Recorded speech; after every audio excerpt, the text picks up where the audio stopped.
السلام علیکم دوستو، کیسے ہیں آپ سب؟ میں زبینہ فیاض ایک بار پھر آپ کے ساتھ تو میں شروع کر رہی ہوں دی باچا بائے نگاہ راحل پارٹ 16۔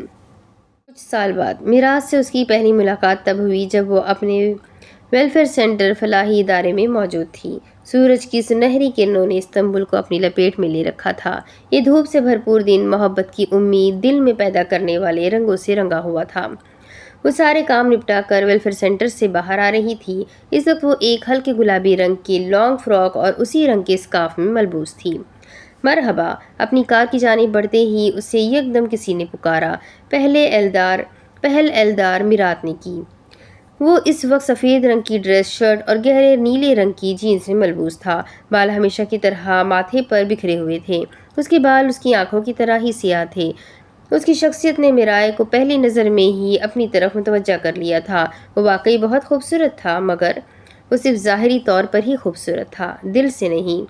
مرحبا، آپ کون؟ اس نے ایبرو اکٹھے کرتے ہوئے سنجیدگی سے کہا۔ میرا نام ایلدار ہے، اس نے اپنا تعارف کروایا۔ جی ایلدار بے، آپ کو مجھ سے کیا کام ہے؟ اس نے اسے سوالی نگاہوں سے تکتے ہوئے پوچھا۔ ایلدار جینس کی جیبوں میں ہاتھ ڈالے ہوئے کچھ قدم اس کے قریب بڑھا۔ میں آپ کی ویلفیئر آرگنائزیشن میں کچھ پیسے ڈونیٹ کرنا چاہتا ہوں تاکہ اس سے ضرورت مندوں کا بھلا ہو جائے اور ہم گناہ گار بھی کچھ نیکیاں کما لیں، اس نے ذرا سے شانے اچکا کر خوشگوار لہجے میں کہا۔ اس کی بات کرنے کے انداز میں کچھ تھا جس نے میرائے کو بہت متاثر کیا۔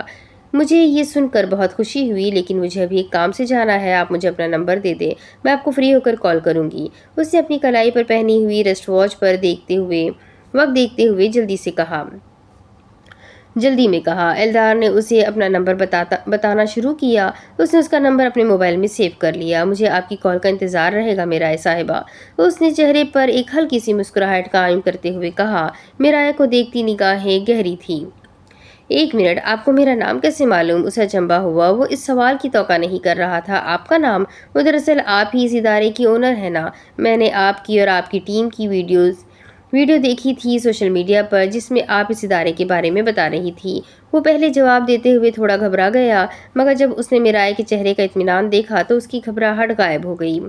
تمام، اس نے اس بات میں سر ہلا دیا۔ تو ٹھیک ہے، میں فری ہو کر آپ کو کال کروں گی، خدا حافظ، اس نے مزید کہا اور پھر اس نے رخ موڑ لیا۔ وہ اب اپنی کار کا دروازہ کھول کر فرنٹ سیٹ سنبھال رہی تھی۔ جاؤ میرائے یامان، ایلدار ازجان تمہیں الوداع کہتا ہے۔ جب اس کی کار روانہ ہو گئی تو اس نے ایک معنی خیز مسکراہٹ چہرے پر قائم کرتے ہوئے کہا، اور یہ مسکراہٹ بھی کچھ لمحے بعد اس کے چہرے سے غائب ہو گئی۔ اس کی آنکھوں میں کچھ دیر پہلے جو نرمی اور محبت جھلک رہی تھی، وہ اب سختی، درشتی، نفرت اور ہر منفی تاثر میں بدل گئی تھی۔ میرات کے لیے میرائے ایک آسان شکار تھا، کیونکہ وہ جس مقصد کے لیے اس سے ملنے آیا تھا وہ اسے میرائے سے ملتے ہی بہت آسان لگنے لگا۔ ایلدار سے یوں اس کی ملاقاتوں کا سلسلہ جاری ہوا۔ ابر آلو موسم کی خوشبو نے استنبول کو گھیر رکھا تھا۔ ہلکی ٹھنڈی ہوا اس پرفتن موسم میں رقص کر رہی تھی۔ یہ منظر ایک ریسٹورنٹ کا تھا۔ میز کے ایک طرف رکھی کرسی پر وہ ٹانگ پر ٹانگ رکھے بیٹھا تھا اور دوسری کرسی پر وہ ابھی آ کر بیٹھی تھی۔ آپ نے مجھے اس ریسٹورنٹ میں کیوں بلایا ایلدار بے؟ ارد گرد نگاہیں دوڑاتے ہوئے اس نے سنجیدگی سے پوچھا تو وہ دھیرے سے مسکرایا اور کوئی جواب نہ دیا۔ کیوں بلایا آپ نے مجھے؟ اس نے ایک بار پھر اپنا سوال دہرایا۔ بتاتا ہوں، اتنی جلدی کیا ہے؟ اس نے یہ کہتے ہوئے ویٹر کو بلایا۔ ویٹر ان کی ٹیبل تک آنے لگا۔ میں کافی آرڈر کرتا ہوں، آپ کافی لیں گے؟ اس نے دوستانہ انداز میں پوچھا۔ وہ ہلکا سا مسکرائی۔ ایوت، اس نے جواباً کہا۔ ویٹر ان سے آرڈر لینے آیا۔ ایلدار نے پہلے میرائے کی طرف ہاتھ سے اشارہ کیا کہ وہ کافی آرڈر کرے۔ اس نے اپنا آرڈر لکھوایا۔ ایلدار نے بھی اپنے لیے وہی کافی کا فلیور لکھوایا جو میرائے نے لکھوایا تھا۔ یہ بات میرائے نے نوٹ کی تھی۔ وہ زیر لب مسکرائی۔ میرائے، تم جانتی ہو، جب میں تم سے پہلی بار ملا مجھے تم تب ہی سب سے مختلف لگی۔ جب ویٹر ان سے آرڈر لے کر چلا گیا تو اس نے کرسی سے تھوڑا آگے کو ہوتے ہوئے نرم لہجے میں کہنا شروع کیا۔ وہ اس کی نیلی آنکھوں میں جھانک رہا تھا۔ وہ اسے سن کر ایک دم چونکی۔ ان الفاظ نے اس کے دل کے ایوانوں میں محبت کی سمفنی کا پہلا گیت گایا۔ تم بہت خوبصورت ہو، اللہ نے تمہیں بڑے پیار سے بنایا ہے، اسے گہری نگاہوں سے دیکھتے ہوئے اس نے مزید کہا۔ اس نے نظریں جھکا لی، چہرہ سرخ ہو رہا تھا۔ محبت کا یہ گیت اس کے لیے کیسے بربادی کا گیت بنے گا، یہ وہ تب سمجھ نہ پائی۔ تم یقین کرو تم جس سے محبت کرو گی وہ واقعی بہت خوش نصیب ہوگا۔ اس نے مزید کچھ کہنا چاہا لیکن تب ہی ویٹر دونوں ہاتھوں میں ٹرے اٹھائے ان کی ٹیبل تک آیا۔ ٹرے میں رکھے 2 کافی کے مگ اس نے باری باری ان دونوں کے سامنے رکھے۔ میں تم سے سیدھی سیدھی بات کروں گا، ویٹر کے جانے کے بعد اس نے کہا اور کرسی کی پشت کے ساتھ ٹیک لگایا۔ میرا نے ہلکا سا مسکرا کر اس بات میں سر ہلایا اور کافی کا مگ اٹھا کر لبوں سے لگایا۔ میں تم سے محبت کرتا ہوں، اس نے بے حد پرسکون انداز میں کہا تو میرا فوراً کافی کا مگ لبوں سے یوں ہٹایا جیسے اسے غوطہ آیا ہو۔ وہ بے یقینی سے اسے دیکھ رہی تھی۔ وہ ایلدار کے یوں اچانک اقرار کرنے کی توقع نہیں کر رہی تھی۔ وہ اسے یوں دیکھ کر مسکرایا۔ میرا نے نظر جھکا لیا پھر دھیرے سے مسکرا کر سر جھٹکا۔ آپ نے یہ جو بھی کہا کیا یہ سچ ہے؟ وہ کچھ نروس ہو گئی تھی۔ میں جھوٹ کیوں بولوں گا؟ جواب ترنت سے آیا۔ یہ سنتے ہی میرا کے لیے کائنات ایک دم بہت حسین بن گئی۔ میں کیسے یقین کر لوں؟ ایلدار نے اپنے سامنے پڑے کافی کا مگ اٹھایا اور لبوں سے لگایا۔ کافی کے 2-3 گھونٹ لیے پھر مگ واپس رکھا۔ ستائشی انداز میں کافی کی طرف آنکھوں سے اشارہ کیا جیسے کہہ رہا ہو کہ آپ کی چوائس واقعی کافی اچھی ہے۔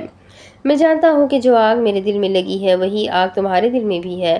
کرسی سے تھوڑا آگے کو ہوتے ہوئے اس نے بے حد رومانوی انداز میں کہا۔ میرا اب کافی پینا بھول گئی تھی۔ وہ تو اب اسے مزید سننے کی منتظر تھی۔ میں تمہیں دنیا کی ہر خوشی دوں گا کیونکہ میں سب سے زیادہ محبت صرف تم سے کرتا ہوں۔ اور پھر اس نے اپنی بات مکمل کر کے کافی کا ایک گھونٹ لیا۔ اس کے ان الفاظ نے میرائے کی زندگی کو روشن کر ڈالا۔ وہ ہمیشہ سے یہی تو چاہتی تھی، محبت اور توجہ جو اس سے اب مل رہی تھی۔ وہ اسے اب کسی قیمت پر کھونا نہیں چاہتی تھی کیونکہ اس کے دل کی گہرائیوں میں ایک خوف تھا کہ اگر اس نے ایلدار کو ٹھکرا دیا تو شاید اس کے بعد اسے کوئی چاہنے والا نہ ملے۔ وہ اسے سہج زدہ سی ہو کر خاموشی سے دیکھ رہی تھی۔ وہ یہ بھول گئی تھی کہ دوسروں کی محبت اور توجہ صرف اسی کو ملتی ہے جس کو اس کی چاہنا ہو۔ اس کی چاہنا آپ کو صرف چند ہی ملاقاتوں میں مجھ سے اتنی محبت کیسے؟ اس نے نرم لہجے میں پوچھا۔ وہ جواباً مسکرایا۔ محبت وقت نہیں دیکھتی کیونکہ محبت دل میں ہوتی ہے اور دل کسی کے اوپر انحصار نہیں کرتا، نہ وقت پر، نہ جگہ پر اور نہ حالات پر۔ اس نے صاف گوئی سے کہا۔ تو بتاؤ کیا تم تھامنا چاہو گی میرا ہاتھ ساری زندگی کے لیے؟ اپنا ہاتھ اس کی طرف بڑھاتے ہوئے اس نے پوچھا۔ اس نے چند لمحے اس کا ہاتھ دیکھا اور پھر اس کا چہرہ۔ دھیرے سے مسکرا کر اس نے اس بات میں سر ہلایا اور اس کا ہاتھ تھام لیا۔ ایلدار معنی خیز انداز میں مسکرایا۔ اس کی سیاہ آنکھوں کی چمک مزید بڑھ گئی۔ ایلدار کا ہاتھ تھامنا یہ اس کی زندگی کی سب سے بڑی غلطی تھی، لیکن یہی غلطی اسے اپنی کھوئی ہوئی شناخت ڈھونڈنے پر مجبور کرے گی۔ یہ وہ اس وقت نہیں جانتی تھی۔ تو میرائے امان اب سے تم صرف میری ہو۔ اور پھر میرائے نے اپنے ہاتھ پر اس کا لمس محسوس کیا۔ اس کے رخسار سرخ پڑ گئے، مسکراہٹ بھی گہری ہو گئی۔ یہ لمحہ اس کے لیے ایک جواہر تھا جسے وہ کبھی فراموش نہیں کرنا چاہتی تھی۔ موجودہ دن وہ ابھی تک بیڈ پر بیٹھی بس اپنی سوچوں کا مقابلہ کر رہی تھی۔ آنکھیں برس برس کر سوج گئی تھی، دل شکستہ تھا، اسے اپنا وجود بوجھل سا محسوس ہو رہا تھا۔ کیا میں نے غلط کیا؟ وہ زیر لب زخمی انداز میں بڑبڑائی۔ ویسے وہ آپ کے بلانے پر بھی نہیں آئی، اس نے آپ کی محبت کی قدر نہیں کی۔ یہ دھوکہ نہیں ہے تو اور کیا ہے؟ یہ اس کا کردار ہے۔ اس کا دل مزید گھٹن کا شکار ہونے لگا۔ براق کے الفاظ اس کے دل و دماغ میں بار بار گونج رہے تھے۔ وہ اپنی اہمیت جانتی ہے، وہ کسی بھی نامحرم پر اعتماد نہیں کر لیتی اور وہ کسی کے بھی بلانے پر اندھی اور بہری بن کر نہیں چلی جاتی۔ اس نے بے اختیار اپنے سینے پر ہاتھ رکھا یوں کہ اس کے دل پر کوئی سوئی چبھی ہو۔ آنکھوں میں سے غم کی برسات پھر شروع ہو گئی۔ وہ سب سے زیادہ محبت اس سے کرتی جو سب سے زیادہ محبت کا حقدار ہے۔ کون؟ اللہ۔ وہی تو ہے جس سے محبت سب سے زیادہ کرنی چاہیے۔ اس نے اپنے سینے پر سے ہاتھ اٹھایا۔ دل میں ابھی بھی بے حد تکلیف ہو رہی تھی۔ میں نے گناہ کیا۔ پچھتاوے کے احساس نے اس پر اپنا سایہ ڈال دیا۔ وہ تھوڑا آگے کو ہو کر بیٹھی۔ میرا کردار اللہ میں کتنی بارش کی طرح گرتے ہوئے آنسو اور بھاری دل کے ساتھ وہ اپنی بات مکمل نہ کر پائی، لیکن اس کے آنسو سب چیخ چیخ کر کہہ رہے تھے۔ اس نے یک دم آنکھیں موند لی۔ میں کس منہ سے آپ سے معافی مانگوں؟ وہ بلبلا اٹھی۔ میں نے ہمیشہ سب سے جھوٹ کہا، کبھی آنے سے تو کبھی براق آبے سے۔ میں نے سب کا اعتماد توڑا، اسی وجہ سے آج میرا اعتماد بھی ٹوٹ گیا۔ وہ ضبط کے ساتھ بستر پر بچھی چادر کو ہاتھ سے دبوچ رہی تھی۔ اعتماد کے ٹوٹنے کے بعد اس نے 2-3 گہری سانسیں لی، پھر اپنا موبائل بیڈ کے سائڈ ٹیبل سے اٹھایا اور اس کی اسکرین روشن کی۔ آنسو ٹپ ٹپ کرتے موبائل کی اسکرین پر جا گرے۔ اس نے انگلی کے پورے موبائل کی اسکرین صاف کی۔ انگلی کے پور سے موبائل کی اسکرین صاف کی۔ وہ اب موبائل کی گیلری کھول رہی تھی۔ اس میں ایک تصویروں کا فولڈر تھا، وہ فولڈر جو اسے اپنے موبائل میں سب سے زیادہ عزیز تھا۔ آج اس فولڈر میں موجود تصویریں اس کے لیے صرف اور صرف تکلیف کا باعث بن رہی تھی۔ وہ اپنی اور میرات کی تصویریں دیکھنے لگی۔ ایک تصویر پر آ کر وہ رک گئی۔ وہ تصویر اس کی اور میرات کی تھی جب وہ دونوں ساحل سمندر پر گئے تھے۔ وہ دونوں ایک ساتھ بیٹھے تھے۔ میرات نے اس کے ہاتھ اپنے ہاتھ میں لیا ہوا تھا۔ میں نے سب کا اعتماد صرف اس شخص کے لیے توڑا جو کبھی میرا تھا ہی نہیں، بلکہ وہ تو کسی کا بھی نہیں بن سکا۔ اس نے اس تصویر کو کرب سے دیکھتے ہوئے سوچا، محبت کی تباہی کے بعد اس سے اب مزید تصویریں نہیں دیکھی گئی۔ موبائل فوراً سے بند کیا اور اپنے بیڈ کے ایک طرف اچھال دیا۔ سب سے بڑی بات تو یہ ہے کہ میں نے ہمیشہ خود سے جھوٹ بولا۔ میں نے خود کو اس کے پیروں تلے رون دیا۔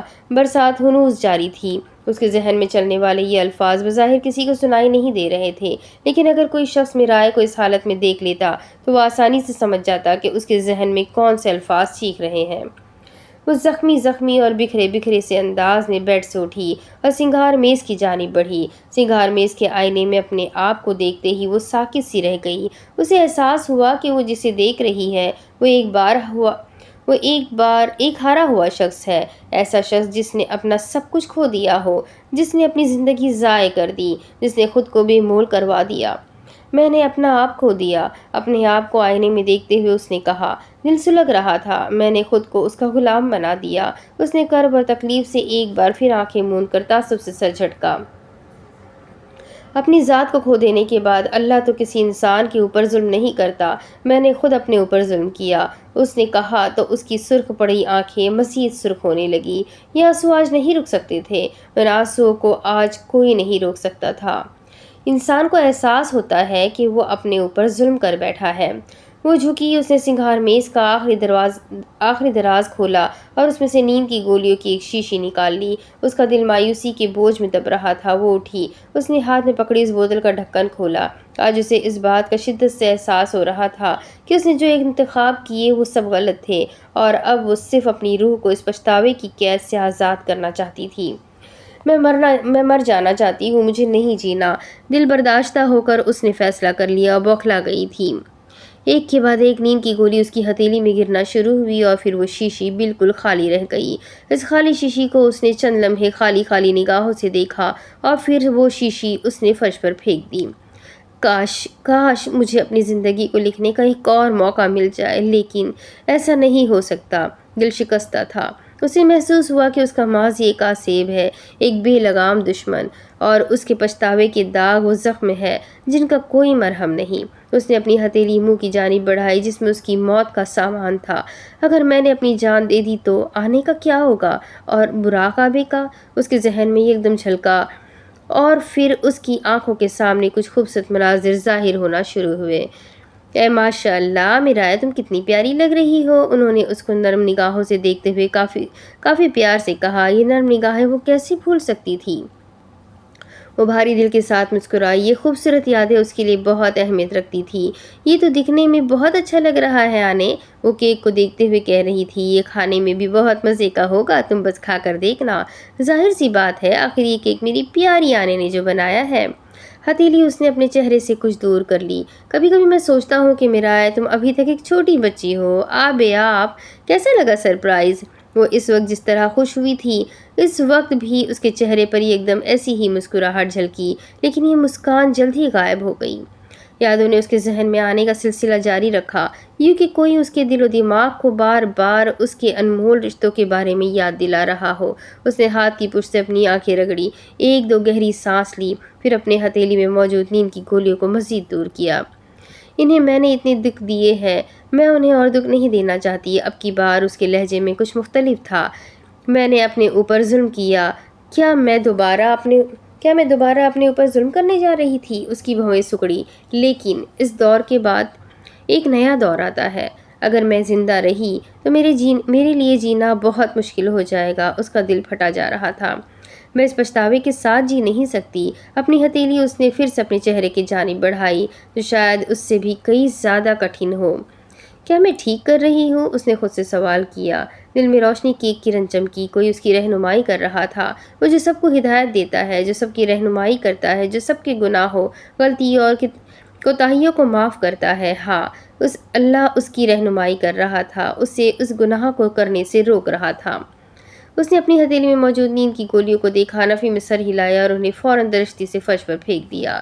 تمہیں کیا ہو گیا تھا میرائے؟ اس نے اپنے حواس پر قابو پانا شروع کیا۔ اپنے آپ کو سنبھالو، اس نے اپنا چہرہ خود تھپ تھپایا۔ تم یہ کیا کر رہی تھی؟ اب کی بار اس نے اپنے سنہرے بالوں میں ہاتھ پھیرتے ہوئے کہا۔ اسے احساس ہوا کہ وہ اپنی ذات پر پھر ظلم کرنے جا رہی تھی۔ ہاں، مجھ سے غلطی ہوئی، میں اس کو اپناتی ہوں۔ انداز کچھ پر اعتماد تھا۔ برسات ابھی تک جاری تھی۔ حوصلے کے ساتھ اس نے اپنی خامیوں کا مقابلہ کیا اور اپنی تکلیف کو تسلیم کیا۔ مگر اس دور کا اختتام کٹھن نہیں ہوتا۔ مجھ سے غلطی ہوئی، لیکن اس کا یہ مطلب نہیں کہ میں اس کی وجہ سے اپنی ذات کو ہی ختم کر دوں۔ اس نے اپنے آپ کو آئینے میں دیکھتے ہوئے مضبوط لہجے میں کہا، غلطیاں تو سب سے ہوتی ہے، کچھ سے بڑی غلطیاں ہوتی ہیں اور کچھ سے چھوٹی غلطیاں، مگر ہوتی ضرور ہے۔ غلطیوں کو تسلیم کرنے میں ہمت درکار ہوتی ہے جو اس میں تھی۔ اور شاید میں نے گناہ کیا، بلکہ ہاں، میں نے گناہ ہی کیا۔ اللہ نامحرم افراد کا آپس میں ملنا پسند نہیں کرتا۔ میں نے اس شخص کی پسند کو اللہ کی پسند پر فوقیت دی۔ اس نے تاسف اور شرمندگی سے سر جھٹکا۔ مجھے معاف کر دے اللہ تعالیٰ، اس نے ندامت سے کہا، اور یہی ندامت اس کی زندگی کا دیباچہ بننے والی تھی۔ ایک شروعات، وہ شروعات جو انسان اپنی ذات کو پہچاننے کے لیے کرتا ہے، لیکن صرف ندامت ہی اس سفر کو شروع نہیں کرتی، بلکہ اپنی غلطیوں کو تسلیم کر کے ان سے سیکھ کر ہی انسان اپنے نئے سفر کی شروعات کر سکتا ہے۔ آپ تو ہر کسی کی خطا معاف کر دیتے ہیں، مجھے بھی معاف کر دے اللہ۔ اس نے اللہ سے التجا کی اور پھر فرش پر ڈھیسی گئی، کیونکہ اس دور کے آخر میں آپ سے وعدہ کرتی ہوں اللہ تعالیٰ کہ اب میں اپنی ذات پر کوئی ظلم نہیں کروں گی۔ اس نے پرعزم لہجے میں عہد کیا۔ اس نئے سفر کی شروعات کے لیے ضروری ہے کہ انسان اپنے اعمال پر شرمندہ ہو، نہ کہ اپنے آپ پر۔ میں اپنی ذات کی قدر کروں گی، وہ ہر لفظ پر زور دے رہی تھی۔ میں اب صرف اور صرف آپ کے حکم کی پیروی کروں گی، اور میں صرف اور صرف آپ کی پسند اور ناپسند کو فوقیت دوں گی۔ اس نے اپنی ذات اور اپنے دل کو انسانوں کی قید سے آزاد کرنے کا عہد کیا۔ اپنی زندگی کا کنٹرول اس نے واپس لینے کا عہد کیا۔ اپنی بے قدری ذات کو اس نے قابل قدر بنانے کا عہد کیا۔ انسان اپنی ذات کو مزید کھونے کی بجائے ڈھونڈ لیتا ہے۔ صبح کا یہ نغمہ آج اس کی نئی زندگی کا پہلا دن تھا۔ نیلے افق پر بادلوں کے چھوٹے چھوٹے سے ٹکڑے تیر رہے تھے۔ آج اس نے ناشتہ ان دونوں کے ساتھ ہی کیا تھا۔ اس نے جمع خاتون سے بھی خوب باتیں کی۔ وہ بہت خوش ہوئی کہ شکر ہے میرائے ٹھیک تو ہوئی۔ براق سے اس کی کوئی بات نہ ہوئی۔ اسے شک تھا کہ براق اس سے ناراض ہے، لیکن وہ اسے منا لے گی، اس کا اسے یقین تھا۔ آفتاب کی کرنیں لیونگ روم کی کھڑکیوں سے گزر کر ہر سو پھیل رہی تھی۔ وہ صوفے کے ساتھ ٹیک لگائے تاریخ پر مبنی کوئی کتاب پڑھ رہا تھا۔ آج اتوار تھا، اسی لیے وہ گھر پر ہی تھا۔ وہ لیونگ روم میں داخل ہوئی۔ سنہرے بالوں کی ہائی پونی ٹیل بنی تھی۔ وہ کافی حشاش بشاش سی لگ رہی تھی۔ براق نے ایک نظر اسے دیکھا جو اب اس کے برابر والے سنگل صوفے پر آ کر بیٹھ رہی تھی۔ کیسے ہیں آپ آبے؟ اس نے بے حد خوشگوار لہجے میں پوچھا۔ ٹھیک ہوں، تم؟ اس نے کتاب سے سر ہٹائے بغیر کچھ خفا خفا سے انداز میں پوچھا۔ میرائے سمجھ گئی کہ وہ اس سے ناراض تھا۔ آخر اس نے سلطانہ کو بے وفا جو قرار دیا تھا، وہ ناراض کیسے نہ ہوتا۔ میں بھی ٹھیک ہوں، اس نے بھی خوش دلی سے جواب دیا۔ براق نے جواباً اس بات میں سر ہلا دیا۔ وہ ابھی بھی کتاب پڑھنے میں مہو تھا۔ میرائے ہاتھ تھوڑی کے نیچے ٹکائے اسے پرسوچ نگاہوں سے اب کی بار دیکھ رہی تھی۔ اس نے کتاب سے سر اٹھایا اور اسے سوالیہ نگاہوں سے دیکھا۔ آپ نے آنے کو بتایا؟ اس نے کچھ ہچکچا کر پوچھا۔ کس بارے میں؟ وہ سمجھ نہ پایا کہ وہ کس بارے میں پوچھ رہی ہے۔ میرے اور ایلدار کے بارے میں؟ اس نے دونوں ہاتھوں کی انگلیاں مروڑتے ہوئے مسترب سے لہجے میں پوچھا۔ نہیں، اس نے فوراً نفی میں سر ہلا کر جواب دیا۔ کیوں؟ اسے کوئی حیرت نہیں تھی، کیونکہ وہ براق سے اسی بات کی توقع کر رہی تھی۔ اگر تم بتانا چاہتی ہو تو بتا دو، بے نیازی سے شانے اچکا کر اس نے کہا، اور دوبارہ سے کتاب پڑھنے لگا۔ میرائے زیر لب ہلکا سا مسکرائی۔ اسے احساس ہو گیا تھا کہ براق نے جمر خاتون کے سامنے کیسے اس کی عزت رکھ لی۔ یہ اس کا بہت بڑا احسان تھا۔ نینا سے بات ہوئی؟ اس نے بات کا پہلو بدلا۔ براق کے ایبرو سکڑے۔ تمہیں لگتا ہے کہ میرے پاس اس کا نمبر ہوگا؟ کتاب سے نظریں ہٹائے بغیر اس نے بے حد سنجیدگی سے پوچھا تو وہ تھوڑا گھبرا گئی۔ وہ براق کو مزید ناراض نہیں کرنا چاہتی تھی۔ نہیں، اس نے لب کاٹتے ہوئے جواباً کہا۔ غلط، میرے پاس اس کا نمبر ہے۔ کتاب سے نظر ہٹا کر اس نے فاتحانہ انداز میں مسکرا کر کہا۔ اس کی آنکھیں کھلی کی کھلی رہ گئی۔ وہ چند لمحے حیرت زدہ سی ہو کر براق کو دیکھنے لگی۔ آپ کو اس کا نمبر کہاں سے ملا؟ وہ یقین نہیں کر پا رہی تھی۔ میرے لیے ہر کسی کا نمبر نکلوانا بائیں ہاتھ کا کھیل ہے، اس نے کافی فخر سے کہا۔ کتاب کا دوبارہ مطالعہ شروع کر دیا۔ میرا اسے ہکا بکا سی رہ کر دیکھنے لگی۔ چند لمحے بعد اس سے اپنے سوال پر ہی پچھتاوا ہوا۔ وہ یہ کیسے بھول گئی کہ براق امان کے لیے کسی کا نمبر تو کیا، اس کا ایڈریس اور باقی ساری معلومات نکلوانا بھی بائیں ہاتھ کا کھیل ہی تھا۔ وہ آخر کمانڈر ان چیف تھا۔ میں نینا سے بات کرنے جا رہی ہوں۔ صوفے سے اٹھتے ہوئے اس نے زیر لب مسکرا کر اسے بتایا۔ گڈ۔ کتاب سے نظریں ہٹائے بغیر اس نے بے نیازی سے کہا۔ آپ اس سے کچھ کہنا چاہیں گے؟ مطلب کوئی بھی پیغام جو آپ میرے ذریعے اسے دینا چاہے؟ وہ جانے ہی لگی تھی کہ ایک دم اس نے پیچھے مڑ کر اس سے پوچھا۔ نہیں، جواب ترنت سے دیا گیا۔ وہ اس بات میں سر ہلا کر لیونگ روم سے چلی گئی۔ وہ سیدھا اپنے کمرے میں گئی۔ ارد گرد ٹہلتے ہوئے وہ اب دوسری بار نینا کو کال ملا رہی تھی۔ نینا کا فون انگیج جا رہا تھا بار بار۔ ناگواری سے زیر لب وہ بڑبڑائی۔ ایک نظر موبائل کی اسکرین پر روشن اس کے نمبر کو دیکھا، پھر ایک ٹھنڈی سانس لی۔ چلو خیر ہے، میں اسے بار بار کال نہیں کروں گی، اسے جب وقت ملے گا تو وہ خود مجھے کال کر لے گی۔ اور پھر اس نے فون بند کر کے بیڈ کی سائڈ ٹیبل پر رکھا۔ جب وہ پہلے نینا کو کال کیا کرتی تھی تو جب تک وہ کال نہ اٹھا لیتی وہ فون کرتی رہتی، لیکن اب کی بار اس نے ایسا نہیں کیا۔ وہ کمرے سے باہر نکل آئی۔ اسے آج بہت سے کام کرنے تھے، وہ کام جو وہ ادھورے چھوڑ چکی تھی۔ استنبول پر دوپہر کے سائے بکھر چکے تھے، سورج کی روشنی بہت تیز ہو چکی تھی، ہلکی ہلکی ٹھنڈی ہوا بھی ارد گرد رقص کر رہی تھی۔ صبح صبح افق پر جو چھوٹے چھوٹے بادلوں کے ٹکڑے پھیلے تھے وہ اب پہلے کی نسبت کچھ کم دکھائی دے رہے تھے۔ اس کی وجہ یہی تھی کہ ان پر آفتاب کی کرنوں نے فتح پا لی تھی۔ وہ اپنے ہاسٹل کے کمرے میں موجود تھی۔ پچھلے دنوں وہ اور عریشہ ترکی کی بہت سے سیاحی مقامات گھومنے گئے تھے۔ نینا کو ڈاکیومنٹری کے لیے بھی بہت سا مواد مل گیا تھا۔ وہ بیڈ کی پشت کے ساتھ ٹیک لگائے لیپ ٹاپ پر اپنی ڈاکیومنٹری کی فائل دیکھ رہی تھی۔ اس وقت اس کے بال ایک ڈھیلی سی پونی میں بندھے ہوئے تھے۔ بالوں کی 2-3 لٹیں اس کے چہرے پر بار بار گرتی، جنہیں وہ اتنی ہی بار بے نیازی سے پیچھے کر دیتی۔ عریشہ بھی یہیں موجود تھی۔ وہ بھی صوفے پر بیٹھی لیپ ٹاپ پر کوئی سیزن دیکھ رہی تھی۔ سائڈ ٹیبل پر رکھے نینا کے موبائل کی اسکرین جب جگمگائی تو اس نے ایک سرسری سی نگاہ لیپ ٹاپ سے ہٹا کر اپنے موبائل کی اسکرین پر ڈالی۔ موبائل کی اسکرین پر ایک انجان نمبر سے وہ کال آ رہی تھی۔ اسے پہلے حیرت نہ ہوئی، یوں انجان نمبر سے کالز اسے ریسیو ہوتی رہتی تھی، لیکن یکلخت اس نے حیرانی سے ایبرو اچکائے۔ وہ نمبر ترکی کا تھا۔ اس نے موبائل سائڈ ٹیبل سے اٹھایا، فون ریسیو کر لیا۔ ہیلو، اس نے پوچھا تو دوسری طرف سے کسی نے فوراً بھاری مردانہ آواز میں جواب دیا۔ مرحبا۔ وہ یہ آواز پہچانتی تھی، آخر وہ یہ آواز کیسے بھول سکتی تھی، لیکن پھر بھی وہ انجان بنی تاکہ اپنے خدشے کی تصدیق کر سکے۔ کون؟ اس نے پوچھا۔ براق امان، اس نے دوسری جانب سے چند لمحے بعد جواب دیا۔ براق کا نام سنتے ہی نینا کی دل کی دھڑکنیں بے ترتیب ہوئی، بالکل ویسی ہی جیسے اس وقت نینا کی آواز سن کر براق کے دل کی دھڑکنیں بے ترتیب ہو رہی تھیں۔ اور پھر نینا کو اپنے دل پر ایک عجیب سا بوجھ محسوس ہوا۔ اس نے ایک نظر صوفے پر بیٹھی عریشہ پر دوڑائی، پھر لیپ ٹاپ بند کر کے بیڈ پر ہی رہنے دیا۔ تیز قدموں کے ساتھ وہ بیڈ سے اٹھی اور بالکنی میں گئی۔ آپ؟ وہ تھوڑی نروس ہو گئی تھی۔ ایوت؟ دوسری جانب سے بے حد پرسکون انداز میں تائید کی گئی۔ جی کہیے۔ ایک گہرا سانس اندر کھینچنے کے بعد اس نے ایبرو سکیڑتے ہوئے پوچھا۔ ایک اہم بات کرنی تھی تم سے، لہجہ سنجیدہ تھا۔ کیسی بات؟ اور آپ کو میرا نمبر کہاں سے ملا؟ اس کے لہجے میں غصہ اور حیرانی دونوں شامل تھی۔ دوسری جانب سے وہ زیر لب معنی خیز انداز میں مسکرایا۔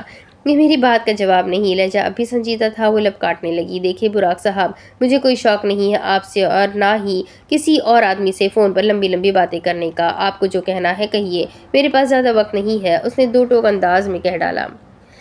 وہ جانتی تھی کہ براق کو کس سلسلے میں بات کرنی ہے، لیکن پھر بھی وہ اس سے سننا چاہتی تھی۔ کہہ دیتا ہوں، لیکن میں یہ سوچ رہا ہوں کہ تمہارا جواب کیا ہوگا، اس نے انتہائی اطمینان سے کہا۔ وہ ایک دم کچھ مضطرب سی ہو گئی۔ تم میرے بلانے پر بھی نہیں آئی، اس کا کیا مطلب ہوا؟ وہ کتنا ساوکو تھا، اسے حیرت ہوئی، لیکن وہ ابھی مزید حیران ہونے والی تھی۔ آپ؟ اس نے کچھ کہنے کے لیے لب کھولے، لیکن براق نے اس کی بات کاٹ دی۔ وہ اسے کہنا چاہتی تھی کہ وہ یوں ہر کسی سے نہیں ملتی۔ مجھے ذرا سوچ لینے دو۔ وہ میں سمجھا تم ان لڑکیوں میں سے ہو جو نامحرم افراد سے نہیں ملتی، بہت مذہبی سی ہوتی ہے، رائٹ؟ اس نے شانے اچکاتے ہوئے ٹھنڈے انداز میں کہا تو نینا کے اعصاب تنے۔ اسے غصہ اس کے الفاظ پر نہیں بلکہ اس کے لہجے پر آیا تھا۔ یوں محسوس ہوا جیسے وہ اس کا تمسخر اڑا رہا ہے۔ تو میں یہ بتاتا چلوں کہ مجھے تمہاری یہ ویلیوز بہت پسند آئی، اور اس نے بہت پر کافی زور دیا۔ یہ سنتے ہی اس کے تنے ہوئے اعصاب مزید تنے، لیکن اس بار وہاں غصے کی جگہ پریشانی اور بے یقینی نے لے لی تھی۔ اب تم میرے ایک سوال کا جواب دو، اس نے ترنت پوچھا۔ کیسا سوال؟ اس نے فوراً سوال پر سوال کر ڈالا۔ کیا تم میری زندگی میں شامل ہونا چاہو گی؟ اور یہ سن کر وہ بالکل ساکت سی رہ گئی۔ چند لمحے کے لیے وہ سب بھول سی گئی، کیونکہ وہ اس بات کی بالکل توقع نہیں کر رہی تھی۔ اس تاثر میں غلطی براق کی نہیں، نینا کی تھی۔ وہ یہ کیسے بھول گئی کہ وہ جس سے بات کر رہی ہے براق یا امان ہے، سب کو حیران اور لاجواب کر دینے میں ماہر۔ کیا تم اپنی باقی زندگی میرے ساتھ گزارنا چاہو گی؟ چند لمحے کی خاموشی کے بعد جب نینا نے جواب نہ دیا تو براق نے پوچھا۔ وہ اب بہت نروس ہو گئی تھی۔ میں اس کے الفاظ دل سے زبان تک نہ آ سکے۔ ہاں یا نہ؟ براق نے فوراً اپنے الفاظ پر زور دیتے ہوئے پوچھا۔ نینا نے خود کو کمپوز کرنے کی کوشش کی۔ اگر میں نے انکار کیا تو؟ اور پھر پوچھا۔ چہرے پر سوچ کی گہری لکیریں نمایاں تھیں۔ تو یہ کہ میں تمہارے انکار کو اقرار میں بدلنے کی کوشش نہیں کروں گا، میں تمہارے فیصلے کا احترام کروں گا، اس نے فوراً صاف گوئی سے جواب دیا۔ اس کا جواب سن کر نینا مزید لاجواب ہوئی۔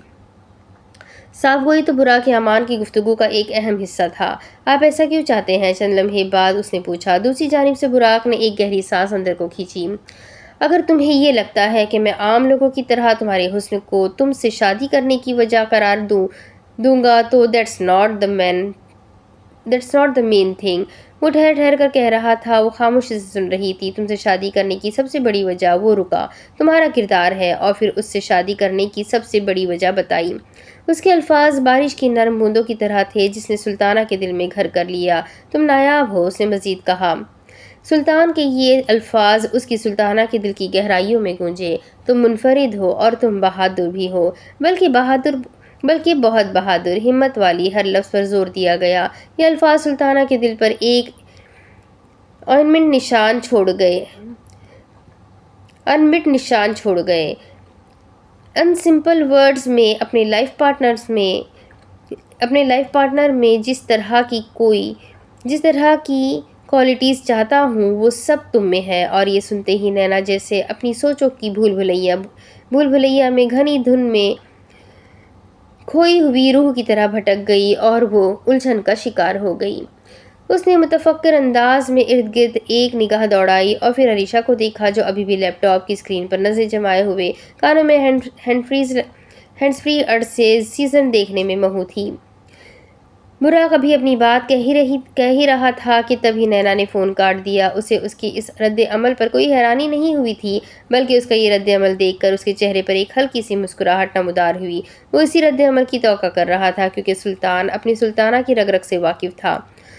اور کچھ سننا ہے؟ اگر نینا فون نہ بند کرتی تو براق اسے یہ ضرور کہتا، لیکن خیر اس کی نوبت نہیں آئی۔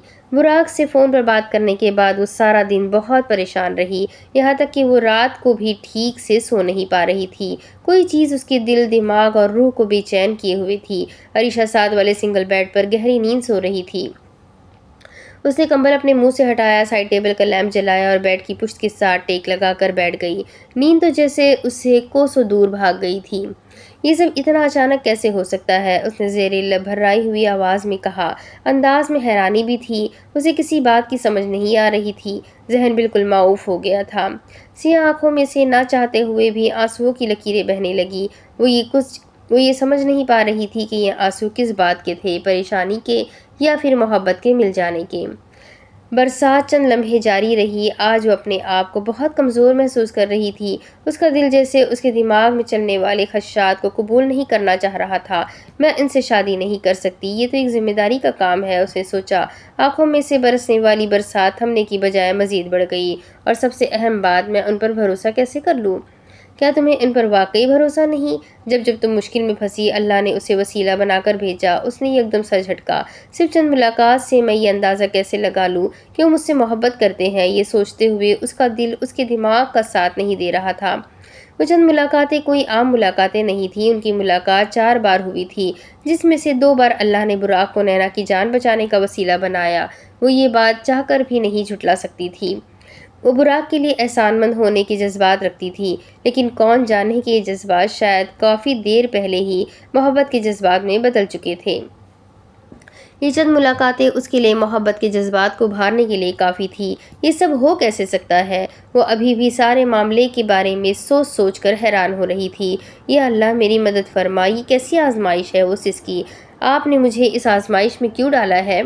اور ہر دفعہ وہ براق ہی کیوں مجھے بچانے آ جاتا ہے؟ لہجہ شکوہ کن تھا۔ اسے ابھی بھی یہی لگ رہا تھا کہ براق سے ہونے والی چوتھی ملاقات ایک اتفاق تھی، لیکن ہر مرتبہ اتفاق نہیں ہوتا، بلکہ یہ سب کچھ پہلے سے ہی آسمانوں پر لکھ لیا جاتا ہے۔ یہ ایک صاف اور اجلا سا دن تھا۔ سورج کی روشنی نے استنبول کو اپنے حصار میں لے لیا تھا۔ وہ صبح فجر کی نماز پڑھ کر جب سوئی تو دیر سے ہی اٹھی۔ عریشہ اس سے پہلے اٹھ گئی تھی۔ وہ تو ناشتہ کر کے بھی فارغ ہو گئی تھی۔ نینا کو بھوک نہیں تھی۔ اس نے کہا کہ وہ ایک ہی مرتبہ دوپہر کا کھانا کھائے گی۔ اس کے موبائل کی اسکرین پر جب عباس احمد کا نمبر روشن ہوا تو وہ سیدھا بالکنی میں گئی۔ جی عباس صاحب، کال ریسیو کرتے ہی اس نے سنجیدگی سے پوچھا۔ میں ترکی سے کچھ دنوں کے لیے جا رہا ہوں نینا، اور میں اپنی واپسی کے بارے میں کچھ نہیں بتا سکتا، اس نے قدرے متذبذب سے انداز میں کہا۔ وہ چونکی اور اس کے اعصاب تنے۔ لیکن جو ثبوت میں نے تمہیں دینے تھے وہ میں تمہیں جلدی ہی دے دوں گا، اس نے کہا تو اس کے تنے ہوئے اعصاب ڈھیلے پڑ گئے۔ اب شاید میرا رابطہ تم سے کچھ عرصے تک نہ ہو سکے، اور اس نے مزید کہا تو وہ مزید چونکی۔ اس کے ڈھیلے پڑے اعصاب پھر سے تن گئے۔ لیکن آپ یہاں سے جا کیوں رہے ہیں؟ اس نے فوراً متفکر انداز میں پوچھا۔ یوں سمجھ لو کہ میرے دشمنوں کو میرا ٹھکانہ معلوم ہو گیا ہے، اس لیے اب یہاں رکنا موت کو کھلے عام دعوت دینے کے مترادف ہے۔ اس نے اسے بات سمجھانے کی کوشش کی۔ وہ سمجھ گئی۔ ٹھیک ہے، اللہ آپ کی مدد فرمائے۔ اس نے مزید کوئی سوال نہ پوچھا۔ آمین، میں فون رکھتا ہوں، خدا حافظ۔ وہ فون رکھنے لگا۔ خدا حافظ۔ اس نے بھی فون رکھ دیا اور ایک گہری سانس اندر کو کھینچی۔ پھر موبائل کی اسکرین پر وہ نمبر تلاش کیا جس سے اسے کال موصول ہوئی تھی، وہی انجان نمبر۔ اب اس کے آگے کی کہانی میں آپ کو اگلے قسط میں سناتی ہوں کہ یہ سلطان کی سلطانہ اسے کب ہاں کہے گی۔ یہ جاننے کے لیے میرے ساتھ بنے رہے۔ ویڈیو کو لائک کریں، چینل کو سبسکرائب کریں، بیل آئیکن کو ضرور دبا دیں اور اپنے کانٹیکٹس میں اس ناول کو شیئر ضرور کریں۔ میں آپ کے لیے آن گوئنگ ناولز بھی لا رہی ہوں، ریگولر ناولز بھی لا رہی ہوں، تو جلدی سے چینل کو سبسکرائب کریں اور مجھے پورا سپورٹ کریں۔ تو ملتے ہیں اگلے ویڈیو میں، تب تک کے لیے اپنا خوب سارا خیال رکھیں۔ اللہ حافظ۔